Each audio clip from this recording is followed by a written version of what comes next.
Good morning, सुप्रभात मित्रांनो. नवीन वर्षाच्या हार्दिक शुभेच्छा. Happy new year to all.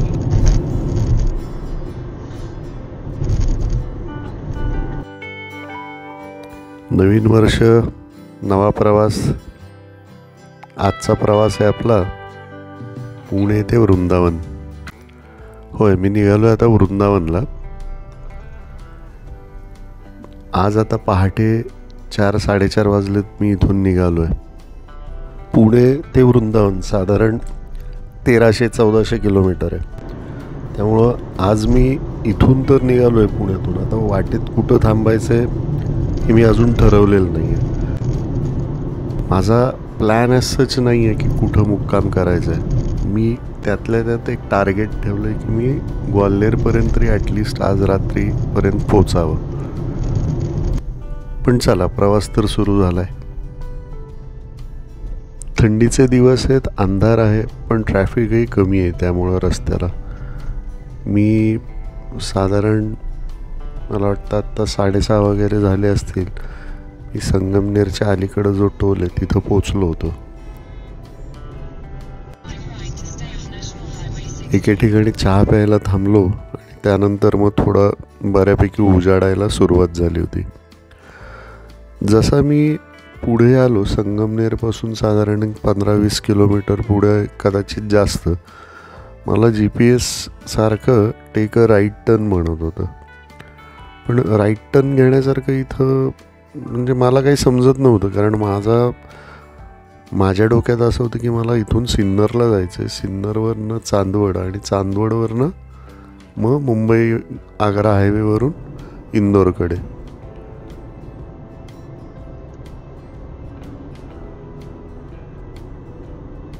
सुरुवातीचा थोडा वेळ मी दुर्लक्ष केलं GPSकडे. म्हटलं बघूया पुढं गेल्यावर तिथे रिरूट होईल. पण तसं काय होताना दिसलं नाही. जसा जेवढा मी पुढं जात होतो तेव्हा ते प्रत्येक वेळेस मला उजवीकडं वळा एवढंच सांगत होतं. इथं मात्र जरा माझी आता म्हणजे द्विधा मनस्थिती झाली होती. बरं, आणि जेव्हा मला राईट टर्न घ्यायचा म्हणत होते तिथे मात्र बॅरिकेड होतं, तिथं रस्ता बंद होता. अजूनच कन्फ्युजन होत होतं.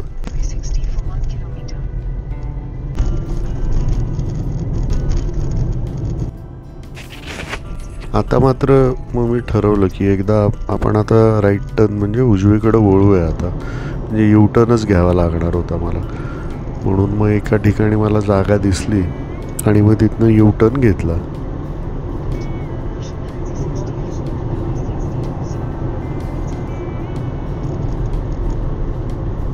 GPS मला सांगत होतं की इथून 1-1.5 किलोमीटरवरती सरळ जावा आणि मग तिथून डाव्या हाताला मला वळायचं होतं. थोड्याच वेळात मी त्या ठिकाणी येऊन पोचलो.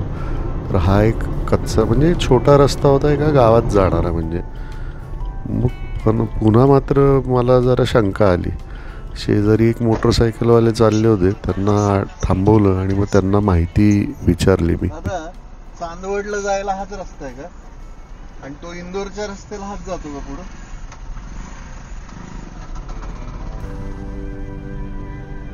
गारठा इतका होता की त्यांनी हेल्मेटमधनं नुसती मान हलवली. मग म्हटलं हाच रस्ता दिसतोय आहे, या रस्त्यानं निघालो. मंडळी, हा रस्ता गावातनं जाणारा आहे, छोटा रस्ता आहे, अरुंद रस्ता आहे. पण एक गोष्ट आहे की मे बी हा शॉर्टकट आहे का काय माहीत नाही मला, पण याच्यावरती पण बऱ्यापैकी वर्दळ होती. म्हणजे समोरूनही बऱ्यापैकी गाड्या येत होत्या.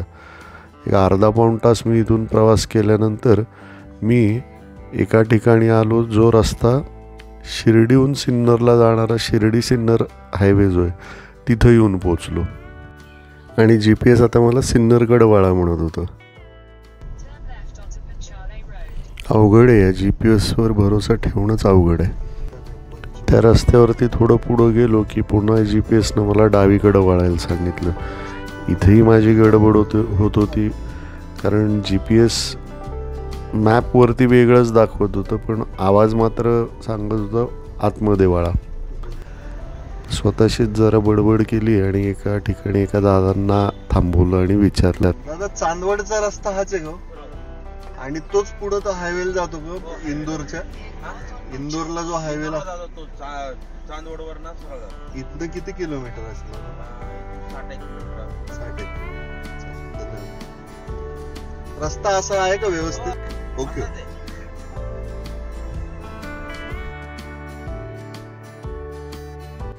आता खात्री पटली होती की ॲटलिस्ट मी चांदवडपर्यंत तरी व्यवस्थित बरोबर चाललो. मग फार म्हटलं आता विचारायचं नाही कुणाला, रस्ता जाईल GPS सांगेल तसं आता जाऊया या निश्चयानं मी पुढं प्रवासाला निघालो. मित्रांनो, हे रस्ते, हा जो रस्ता आहे म्हणजे हा जो शॉर्टकट म्हणतो आहे, पण हा शक्यतो घेऊ नका असं माझं प्रामाणिक मत आहे.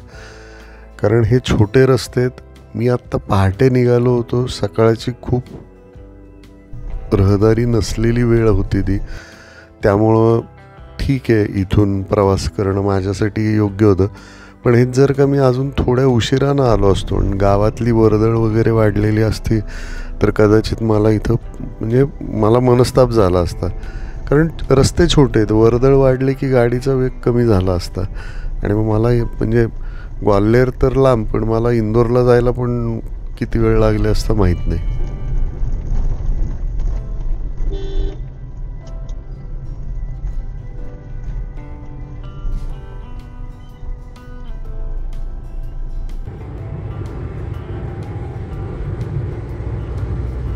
आणि शेवटी एका थकवणाऱ्या प्रवासानं प्रवास करून मी मुंबई आग्रा हायवेवरती येऊन पोचलो. हे आता चांदवड आहे आणि इथून मला मुंबई आग्रा हायवे मिळतो प्रवास करायला पुढे. चांदवडनंतर मोठं शहर मला वाटतं मालेगाव येणार होतं, ते अजून एक 50 किलोमीटरवर होतं. मग मी निर्णय घेतला की इथंच चांदवडमध्येच नाश्ता करावा. डाव्या बाजूला मला एक हॉटेल दिसलं, बऱ्यापैकी गर्दी होती तिथं, गाड्या थांबलेल्या होत्या. म्हटलं इथंच थांबून ब्रेकफास्ट करावा. ब्रेकफास्ट पटापट केला आणि लगेचच हायवेवर निघालो मी पुढं. चांदवडपासून रस्ते चांगले आहेत.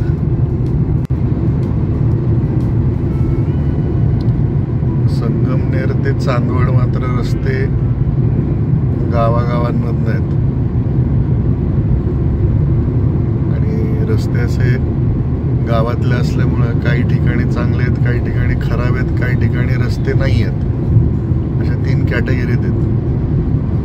चांदवडला आलो की मग मुंबई आग्रा हायवेला कनेक्ट होतो आपण आणि मग असा सुंदर टार रोड, डांबरी रस्ता सुरू होतो.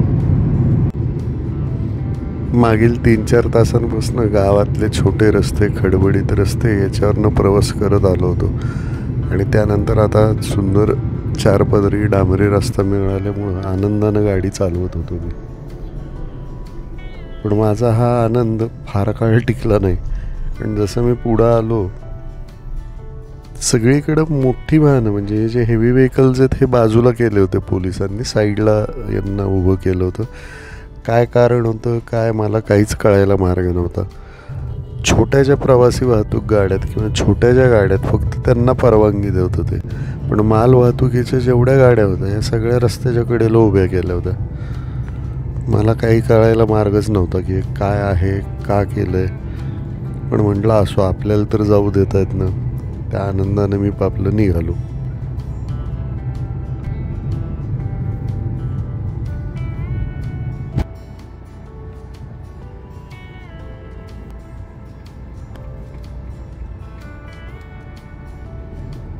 हा टोल नाका क्रॉस करताना समोर तर मला रस्त्यावरती वर्दळ किंवा ट्रॅफिक दिसत नव्हतं. म्हटलं चला आता इथून तरी पुढचा प्रवास आपला सुरळीत होईल.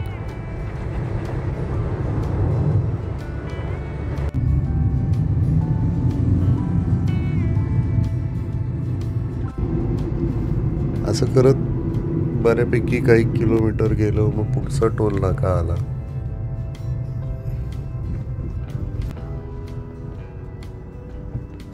हा टोल नाका क्रॉस केल्यानंतर मग काही वेळानं मी धुळे शहरात आलो. आज इथं कसली गर्दी होती माहीत नाही मला.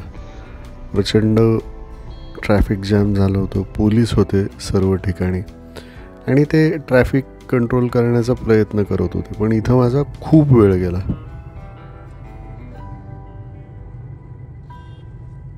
धुळ्यानंतर मोठं शहर म्हणा येणार होतं ते श्रीपूर आणि एक साधारण तासाभरात मी तिथून धुळ्यावरनं निघालो तर मी शिरपूरच्या या टोल नाक्यावर आलो. इथं मात्र वर्दळ नव्हती, वाहनांची अशी ट्रॅफिक जॅम वगैरे काही नव्हता जो याच्या अलीकडच्या सर्व टोल नाक्यांवर मी बघत होतो. आणि इथं पोलीसही दिसत होते मला. म्हटलं चला क्लिअर दिसतंय पुढे. सकाळपासून मी गाडी चालवतो आणि हा मधला जो पॅच आहे त्याच्यात इतकं ट्रॅफिक आणि हा जे काय गोंधळ झाला होता आज, म्हणजे मला असं थकल्यासारखं वाटत होतं. आणि मग आता एकदा मी विचार केला की आता आपण जेवण करायला थांबायला हवं, म्हणून मी जागा शोधत होतो. तर मला अगदी वेळेतच म्हणजे एक छान हॉटेल दिसलं, म्हणून मग मी इथं जेवायला थांबायचा निर्णय घेतला.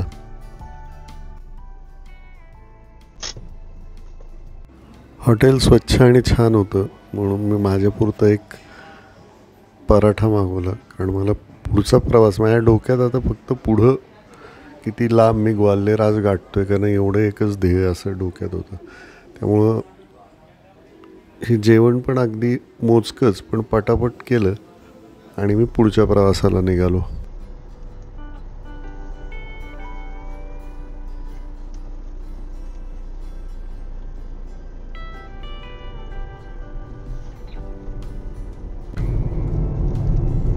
GPS म्हणत होतं संध्याकाळी मी 6-6:30पर्यंत पोचीन इंदोरला.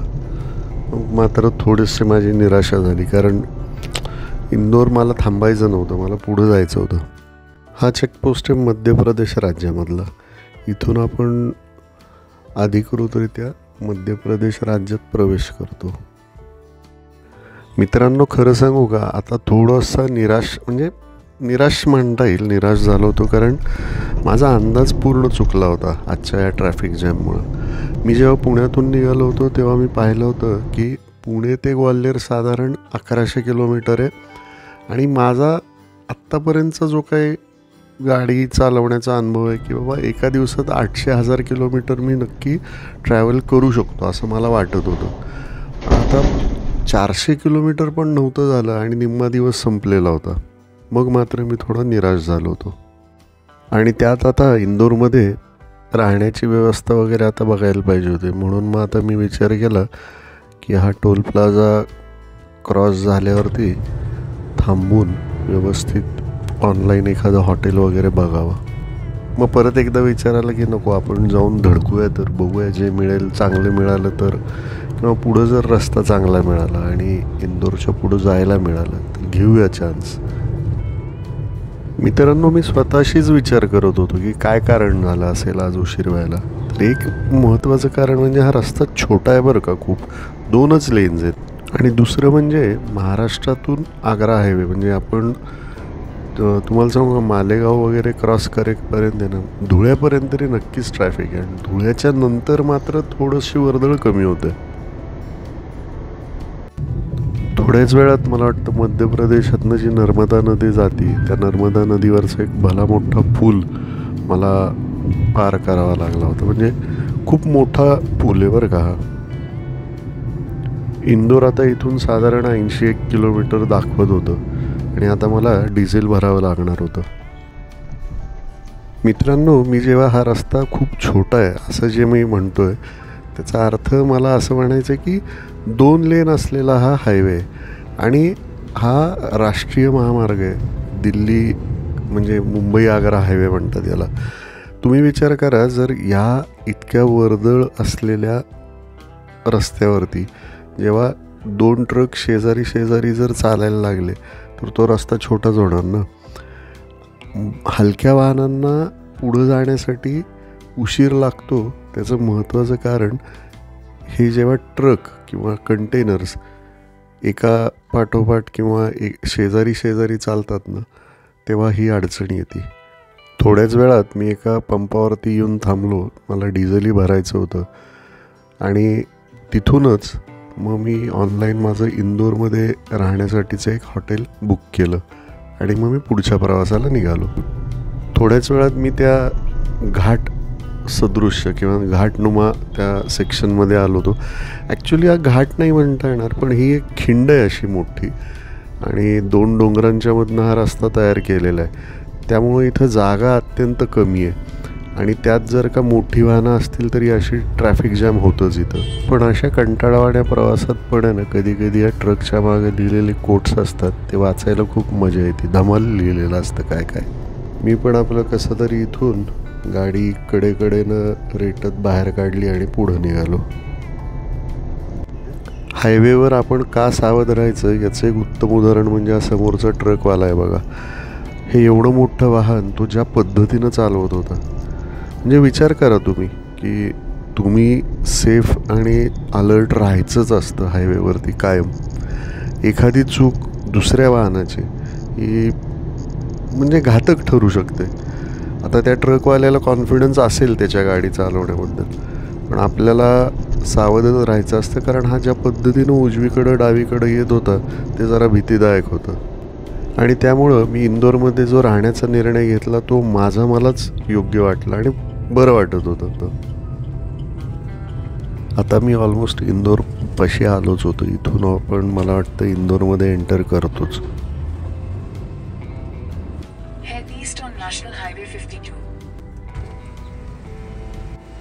इथून पुढं मी थोड्याच वेळात इंदोर शहरात पोचलो. आता जी चूक मी रायपूरला केली होती तीच चूक इथेही केली होती. ती म्हणजे मी इंदोर शहरात गाव भागात कुठंतरी एखादं म्हणजे हॉटेल शोधलं होतं. हे मला माहीतच नव्हतं. जसं मी जायला लागलो तसं मला कळलं की अरे हे खूप आतमध्ये आहे. त्यामुळे हॉटेलपर्यंत पोचेपर्यंत इंदोरमध्ये दिवे लागलेले होते.